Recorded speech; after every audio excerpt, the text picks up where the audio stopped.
Good evening. Welcome to On Another Level Book Club, author Babble. I missed you guys last week, but I am back. Tonight we're getting up close and personal with author Toni Buchanan, author of Beauty from Ashes, A Guide to Healing from Childhood Trauma and Abuse, and What's Wrong with Me. Welcome, Miss Buchanan. How are you doing? Oh, I'm great. Awesome. I'm so glad to be here. We're glad to have you. Thank you for joining us this evening. Mm. So let's start off with you telling us a little bit about yourself. I started writing actually 2020. I was my first book, Beauty from Ashes. Okay. I have a coaching business, and I wanted to just get more clients and people to understand a little bit more about what it is that I do. So there always is going to be a mental health theme to my books, but it'll be surrounding an issue that's widespread, not only in our nation but maybe in the world today. Okay. So your first novel, A Guide, Beauty from Ashes, A Guide to Healing and Childhood Trauma and Abuse. Now, is this something that relates to something personally that you've had experienced, or how did this book come about? Well, I started out with teens when I first started counseling years ago, and I came across a lot of men and women who had experienced some type of abuse in childhood, and there was a certain behavior patterns, and they was just really struggling with relationships and just in life period. And also, I've had family and friends who experienced child abuse, so it's been really close to my heart.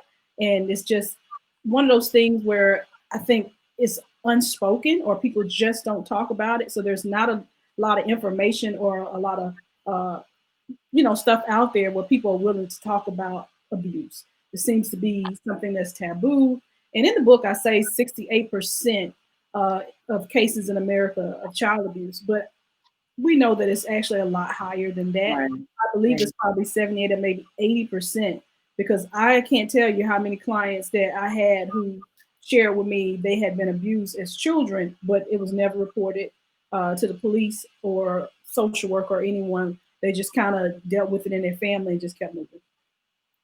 So, when you have the cases of abuse or even mental health issues that you've encountered through your practice, how do you see our culture, our Black culture? How does that affect us as a people when it comes to mental health issues and uh, issues that goes on in the household? Well, with Black people, I find that it's taboo. What when Tyler Perry talks about what goes on in this house stays in this house. That is what is not only with the Black culture but Hispanic culture as well. Is something that they don't seek help, professional help, because of that, and that's Hmm. why a lot of the cases go unreported because it's just not reported because they're taught that you don't speak of these things. You Hmm. have in the culture your grandmother or your aunt or great aunt, they'll say, "Well, it happened to me. I got over it." You don't Hmm. talk about Right. this. This is something that you just deal with. You just move on, and you just sweep it under the rug like it never happened. And that's the worst thing that anybody could do because if you've ever heard that saying, if you don't deal with your issues, they will deal with you. So they're going to come Mhm. out in your life through your Right. job, through your career, in your relationships, your friendships. People are going to know that you're struggling with something because it's not going to be hidden for long. So through your practice, have you and maybe or may not have you seen where social issue have played a role in our youth being more open to discuss their issues in the home, or do you see social media as additional stress on our youth and it brings more? Well, I would say in a positive way. Social media has been, especially for our YouTube generation, for our people who were raised on YouTube, Facebook, social media. I think it's been more positive than negative, Mhm. especially when they come out and tell their stories. I've seen youth come out and say, this is what a challenge I had or something that's happened to me. They may not necessarily talk about the abuse, but they kind of have courage to come forward and tell somebody or share it with somebody because some another young lady or someone else shared their story. So I've kind of seen it in some positive situations, social media not being so negative. Okay. Mhm. I know one of the things that I've noticed. And I guess, especially with youth that are struggling or in homes that are low social economics, they they see what others have and they see what they don't have. And that's part of a struggle that I see that they're having to deal with. Whereas when we growing up, we didn't have social media, and I didn't know what the person in the next city had. All I knew was what the people in my community had. So I didn't have a lot to compare my current situation to. Mm. So how do you feel that plays a part in youth that don't have what they Mm. see? That could be a problem. That affects their self confidence and self esteem. Because Mhm. if you're looking at absolutely what's going on today, everything is about the shiny Mercedes and the Right. Maybach and the chains and the jewelry and the Gucci bags and whatever the diamonds, and so the red bottom shoes. So it could be very hard for a child in a low socioeconomic standing who does not have access of money to those things.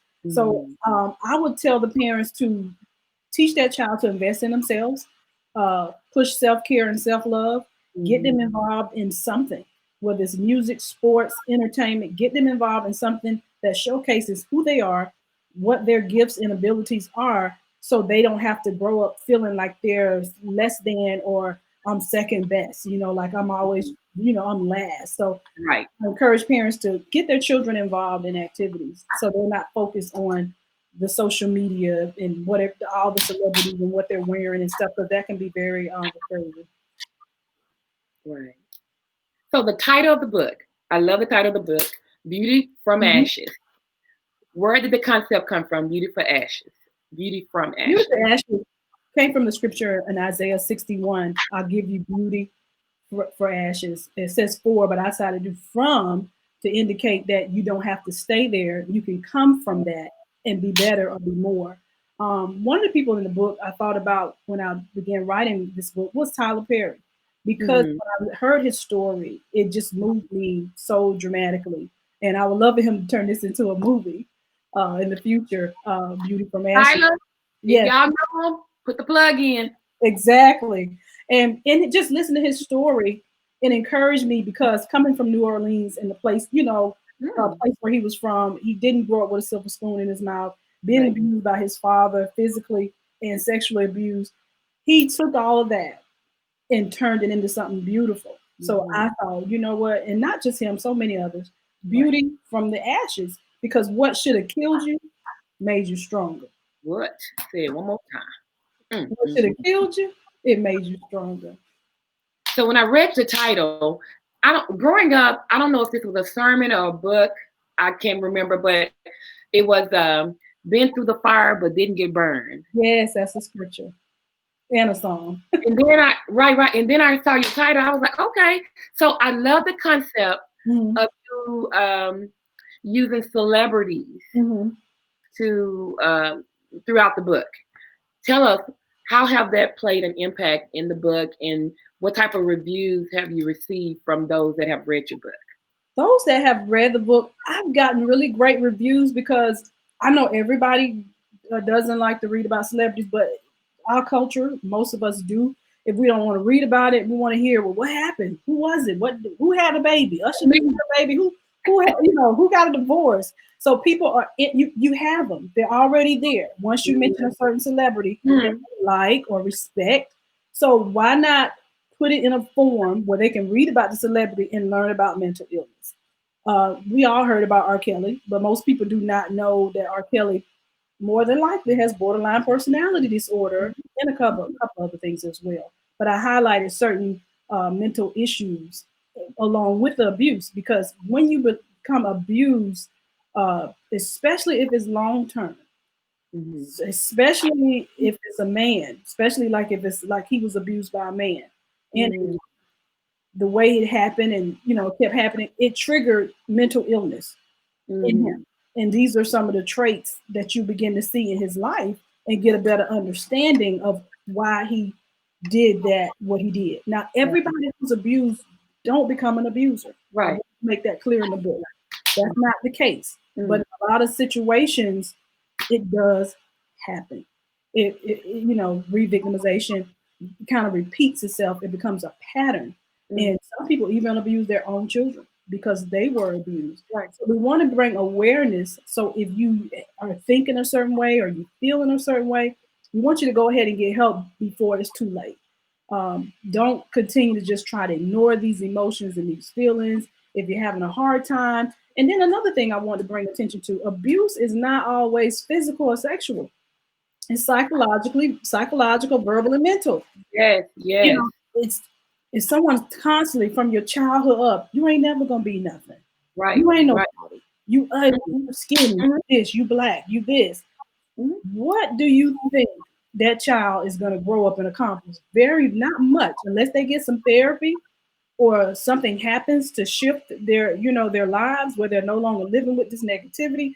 It's going to be very difficult for them to get very much out of themselves in life. And we've all seen those stories. You see those movies where it start out Lifetime, those real life stories where they had these struggles and they change, they shift, and something happens, they get an epiphany, and you were like, I don't have to live here. This happened to me, but I don't have to let this be the end of my story. I can move on and become the person I've always desired to be and the person that I know I can be. I don't have to allow this to hold me back for the rest of my life. Like that. I like that. Mhm. So when we're talking about the stories of celebrities. Are these told from first, third person? Did you actually interview these celebrities, or are you telling it I did from? not. Mm-mm. These are, I had to do with whatever's in the public, whatever knowledge or information that has been public, whether it's been put in a book Okay, or they did an interview and they okay. have made these things public themselves. Now, when I talk about R. Kelly, I have to Mhm. say alleged because he has Right, not been convicted. So I say right. alleged. But in his book, he talked about the abuse, the sexual abuse. He tells you he was abused by his neighbor, which was a guy. He tells you he was abused by a woman. Then we later found out it was his sister, his older sister, had been sexually abusing him and the brother. And his brother came forth and talked about it. So anything that they have came out and said publicly or it's in a book, it's kind of fair game. It's kind of out there. Yeah. Okay. Have you received any feedback, or have any of the celebrities mentioned in the book contacted you regarding? No, not right now. I guess it's kind of soon. Maybe after this broadcast, somebody might be calling. Okay, so 2020, your first two books. Yep. Prior to 2020, had you written anything? Where did the desire for writing come from? Where, I mean, I've always had a desire. When in school, I used to write poetry, okay. and I've always short stories and poetry. I've Hmm. always had a desire to write, and I think it's kind of been inside of me because I've done trainings and seminars and stuff, in the past. I always done that, and I guess it's just came into fruition in 2020 with all this time, Right. sitting at home, working from home. You know what?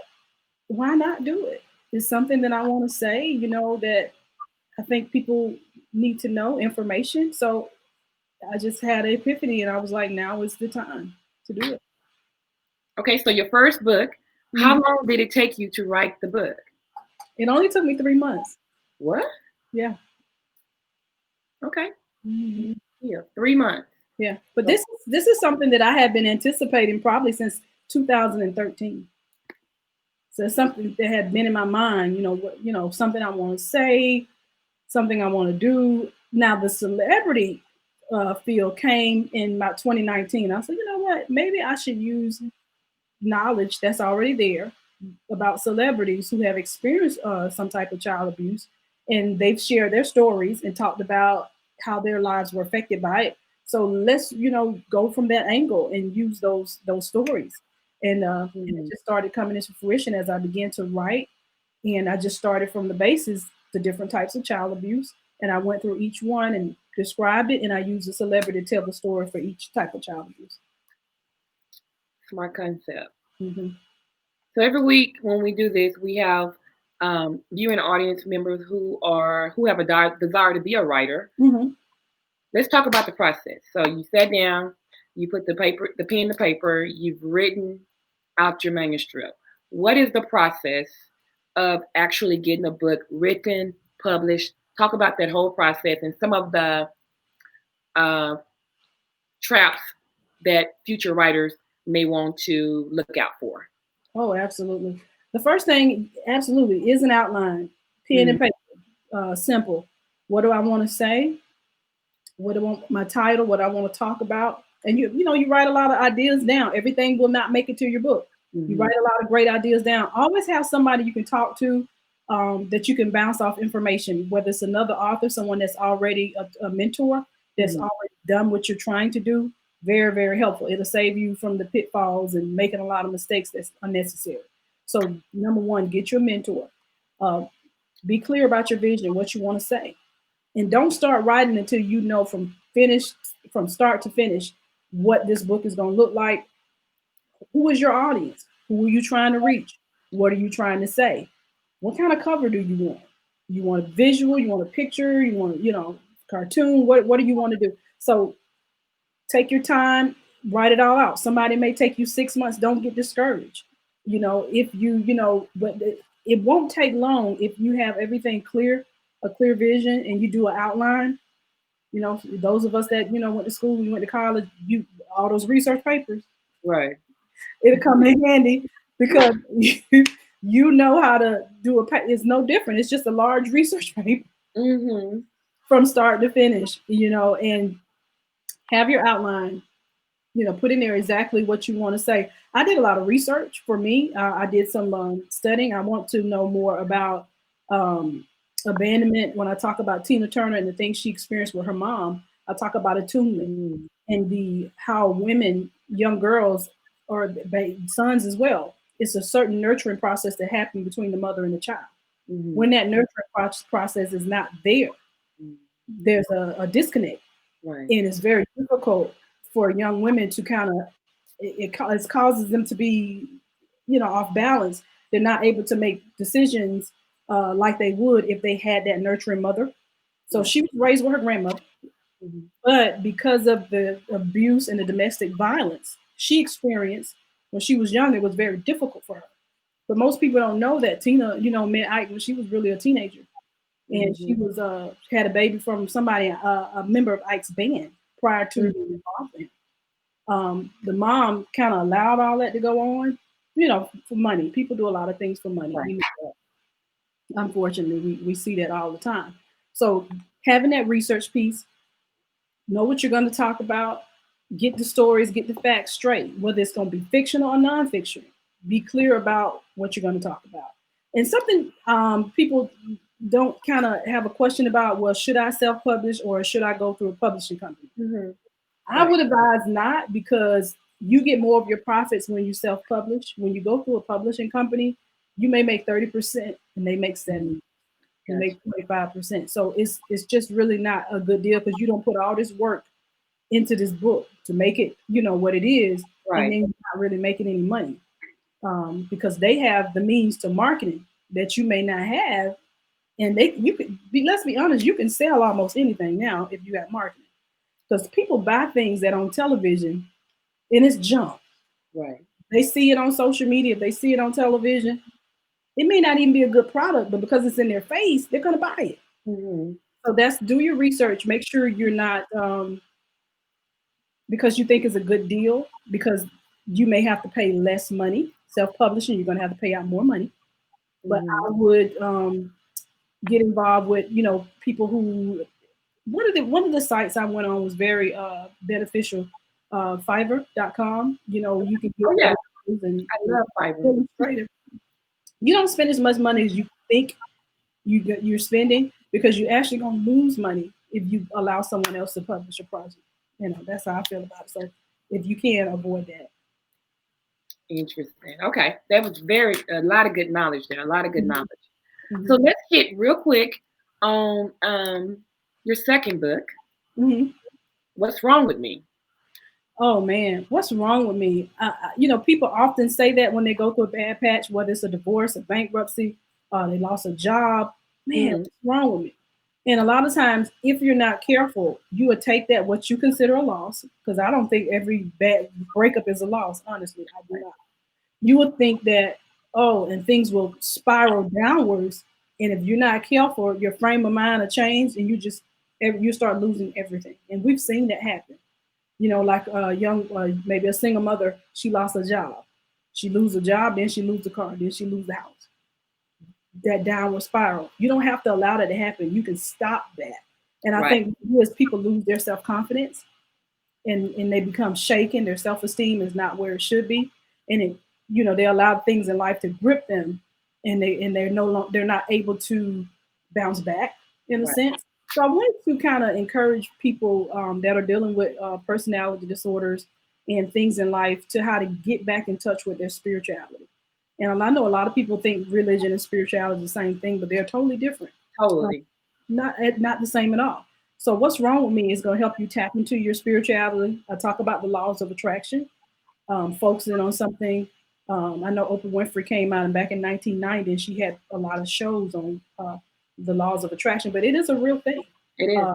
If you focus on something and you want it, and it's an attainable and a measurable goal, you can have whatever you want in life. And I think Tyler Perry talked about that. He said, one day I'm going to be on the Oprah Winfrey show. And now they're best friends. So I talk about things like that, how to develop an abundance mindset. Talk about things to look at, in relationships. A lot of us have grown up in certain areas, have a false sense of what a real relationship is. Um, you can't look at celebrities, sometimes not even your parents. That's true. So just different things like that. What's wrong with me kind of addresses something like attention whores. People like attention whore. What is That's that? how 2020. Everybody want to be viral, be trending. I talk about things like that and why women need validation. Why do women need validation? And when it's appropriate to want validation and when it's not appropriate. So I talk about things like that, and it's written. The audience is for women 18 to 70, whatever. Anybody that's kind of want to take a closer look at themselves and their lives and want to make some serious changes. That's who What's Wrong is for. And also, these guys. Hey, if you have a young lady in your life and you trying to figure some things out and you need some help, get the book. What's Wrong with Me? Maybe you read it and you can kind of slowly break it. You don't want to offend her because it's all about your approach. You don't want to make her think something's wrong, then she's definitely not going to listen Right. and she's going to be offended. But yeah, get the book yourself, guys, and read it if you're trying to get a better understanding of your girl or whatever, or young women, if you're trying to get a better understanding, get the book. So that's pretty much what What's Wrong with Me is about. I love that. And the whole concept of the mind, the thought process, because I believe in every relationship and everything we go through, if you go in learning something from that relationship, that situation, then you won't fall into that downward spiral. You'll grow from it. They do. They take it everything as if this is happening to me. This is awful. I'm a bad person. Right. Something's wrong with me, and it just goes from bad to worse. But you're right. It's not a loss. If you learn something from that relationship, if you learn more about yourself, it's a win-win situation. I tell people all the time, either I learn or I win. That's it. It's no losses. So in writing your 2 books, and I believe you have another book coming out, right? I do. I have a 3rd book coming out. It's called What's Wrong with Me Too, and this is specifically for couples.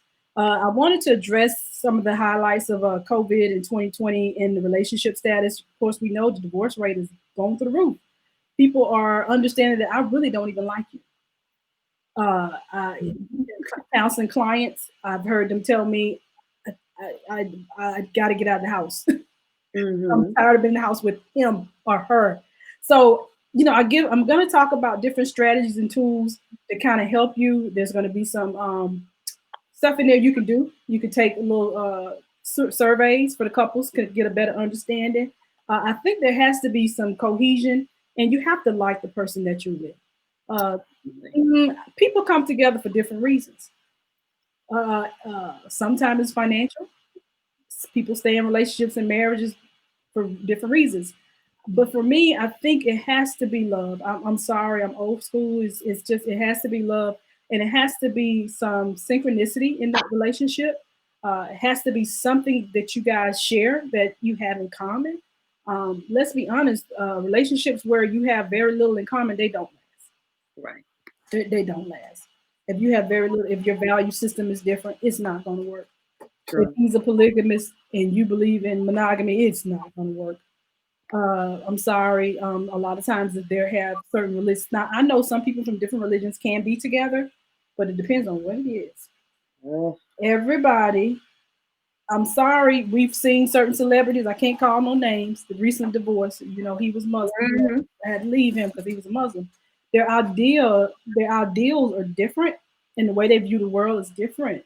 So some things is like oil and water, and I want to be very honest with a lot of couples, especially if you not necessarily marriage. I know everyone doesn't believe in marriage, but commitment. If you're going to commit to someone, hey, say this is it for me long term, get counseling.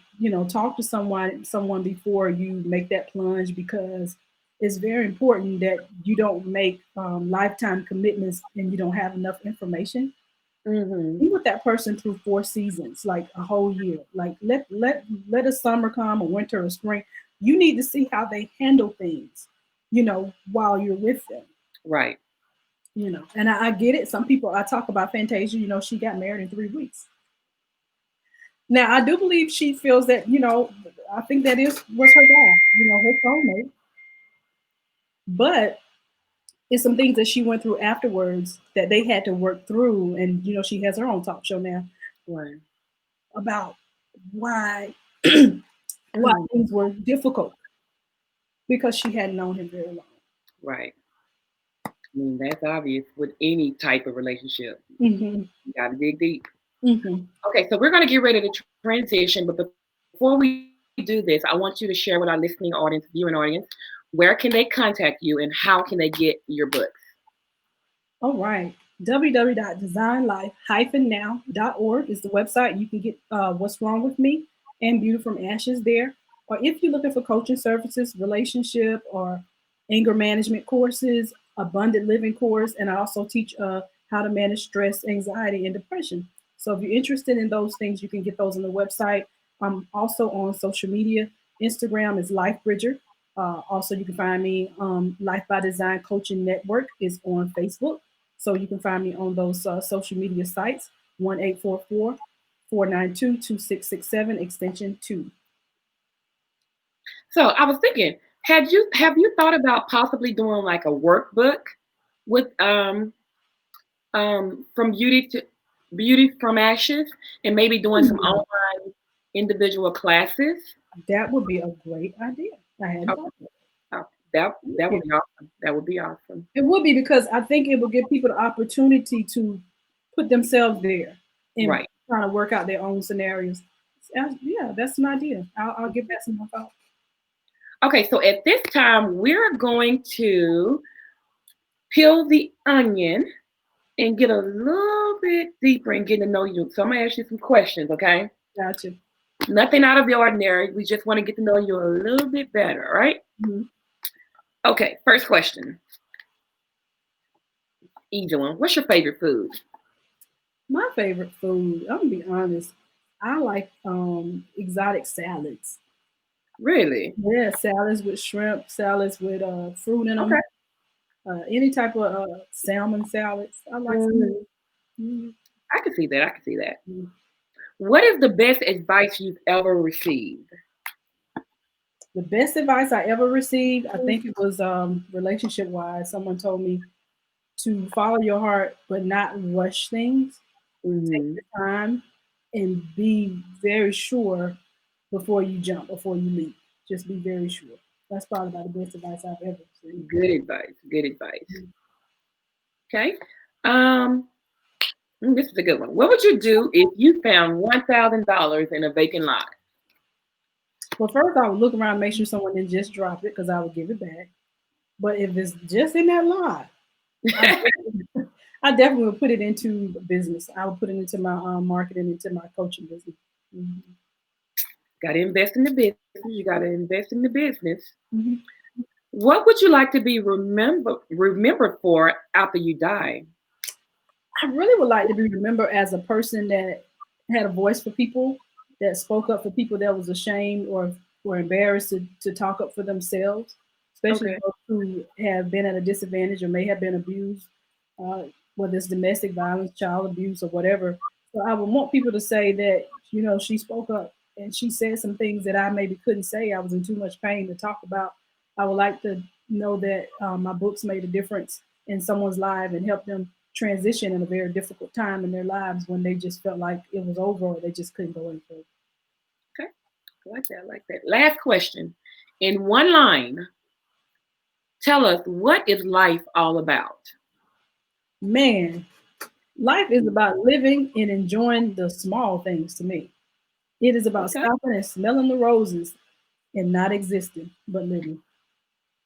I'm sure that's something all of us have recognized and have come to acknowledge over the last 9 to 10 months. Mm-hmm. My gosh. Okay, thank you for answering those questions and being honest with us. At this time, we're going to chop it up with the viewers and we're going to entertain some questions. We're going to ask our voice of reason, Miss Toni Duncan, to come in, and she will be reading those questions from our audience members. Miss Duncan, can you hear us? Are you there? Yes, good evening. Can you guys hear me? Yes, ma'am. All right. So we don't have any questions in our queue tonight from our audience. They're a little quiet tonight. I hope everybody's okay. But maybe they still nursing that all they ate on last Thanksgiving. Oh, it is a week from it is a week ago. Yeah, so but I do have a question. I know in your book you reference a lot of celebrities issues, and I think if I'm not mistaken, you said you did that because you felt like people would be able to relate or could relate because they were a celebrity or identify. Maybe is that what you said? Yeah, I feel like a lot of people like to read about celebrities. People always want to know what they're doing or what was their story or how did they make it to become who they are. So I Mm-hmm. thought that would be a niche to just pull in readers to learn some information by highlighting celebrities in the book.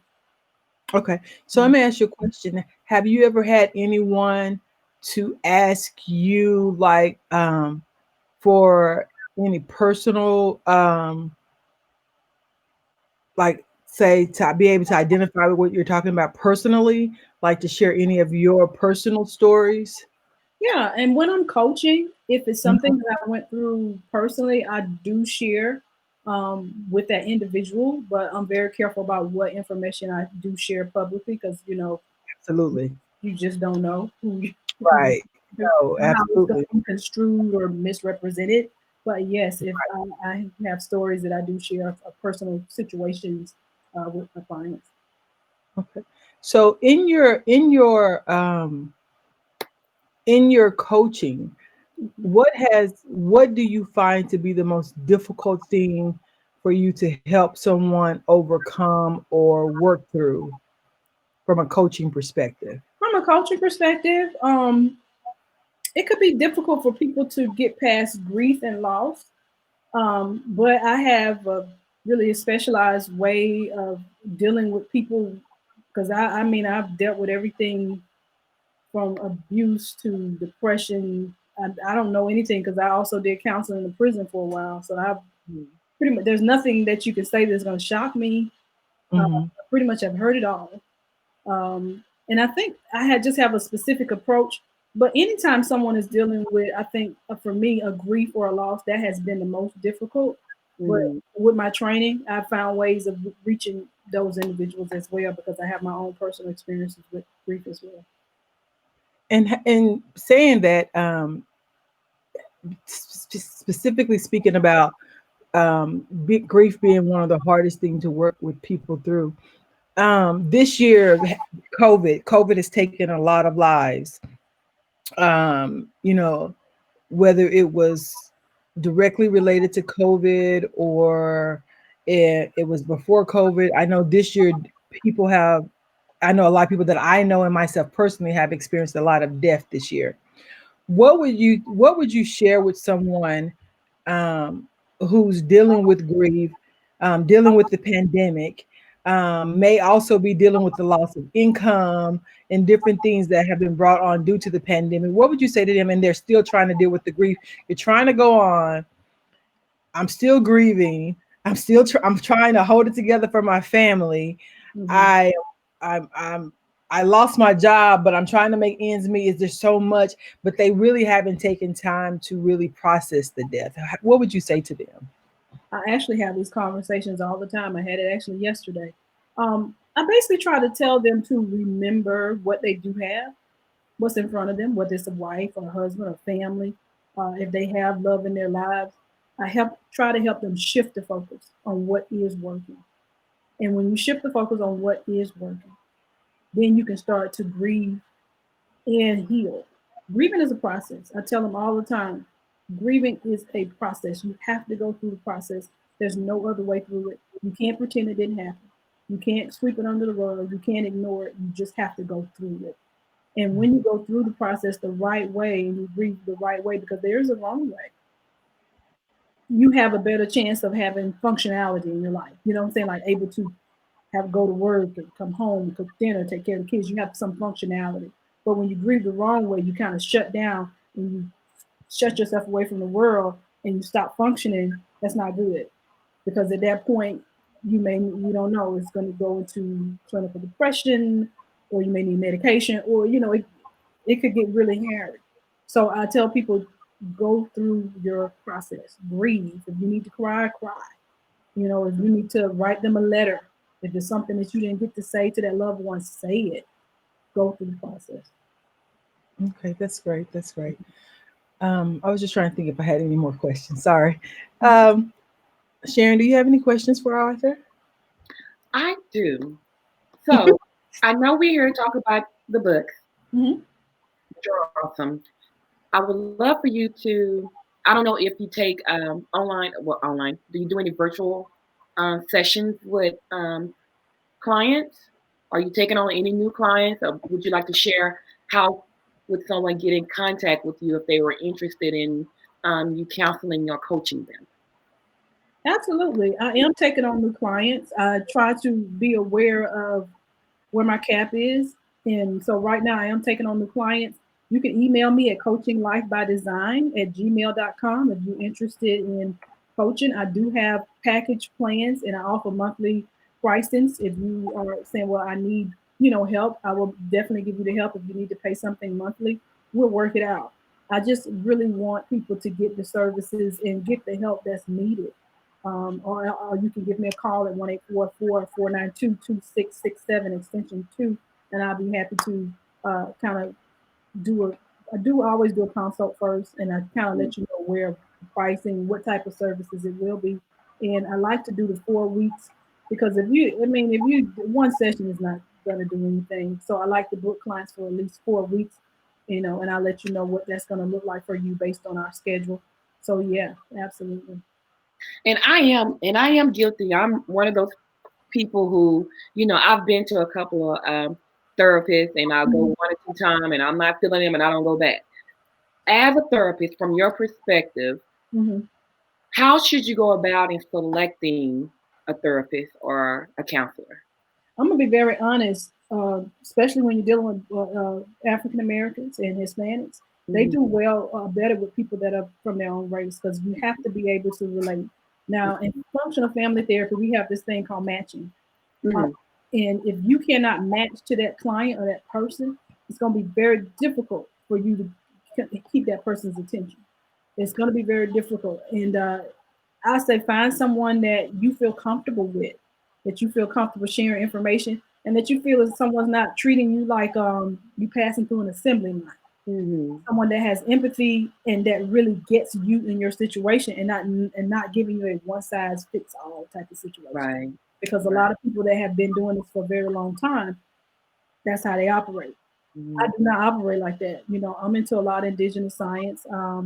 We'll break down your birthday, who you are, Mhm. challenges in life.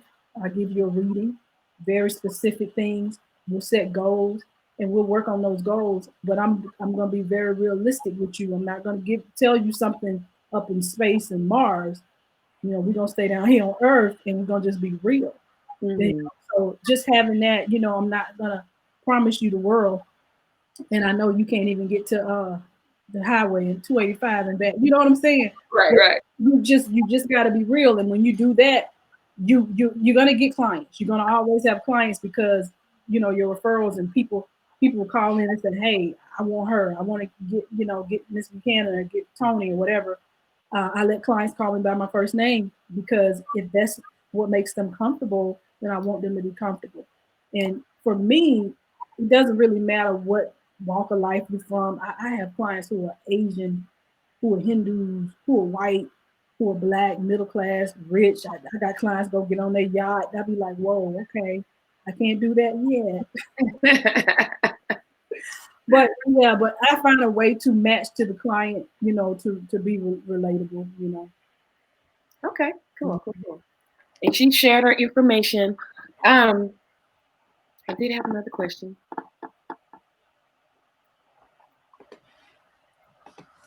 But I can't think of it.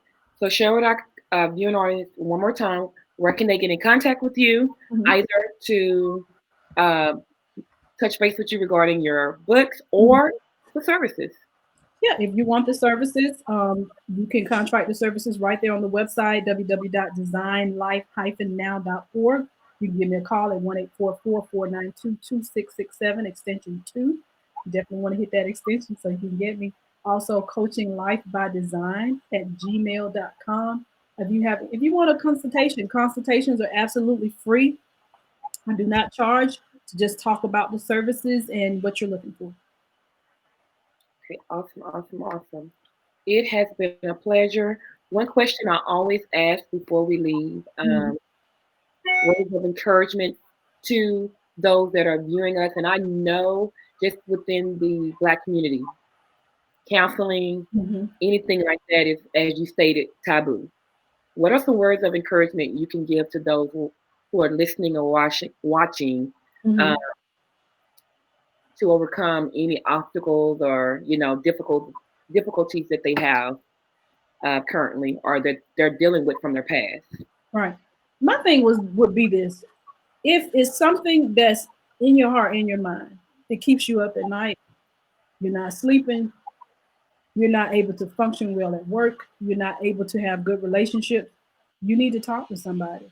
You need to talk to somebody, if someone that you feel comfortable with, call. Most therapists and counselors, we do free consults. You can call us and it's free for most of us. And if you have questions that you want answers to, kind of give you that peace of mind, let you know if you're going in the right direction. Because especially in the Black community, people feel like, well, man, I'll just get over it or I'll get past it. You won't get past it. It's going to continue to eat you up from the inside out, and it's just going to get worse and worse. So please get help if you need help. Holidays are hard. Suicide rate goes up around the holidays. Holidays are very difficult as it is for people, period. Now they have COVID on top of that. Call somebody. Do not be home alone in that bed, pulling the covers over your head, depressed or dealing with anxiety, grief, whatever it is. Please call someone, talk to someone, and get some help. Good advice. Feel free to call me, Toni, whoever. Just talk to someone. Miss Buchanan, it has been a pleasure speaking with you on today. Again, for our viewing and listening audience, her information is going across the screen. Reach out to us if you need that information, but we ask that you do go and support our sister, buy her books. If you're needing counseling service, reach out to her. We do want to encourage you to take care of yourself. Self-love is so important. 2020, because 2020 has been crazy. Thank you for joining us on this evening, Ms. Buchanan. Thank you for having me. You're welcome. Okay, guys, join us next week, same place, same time, where we will be chatting it up with author Tiffany Walton. She's the author of Combating Depression. Okay? This is On Another Level Book Club from Dallas, Texas. Stay safe and have a great night. And remember, reading gives us someplace to go when we have to stay where we are. Stay safe and stay blessed.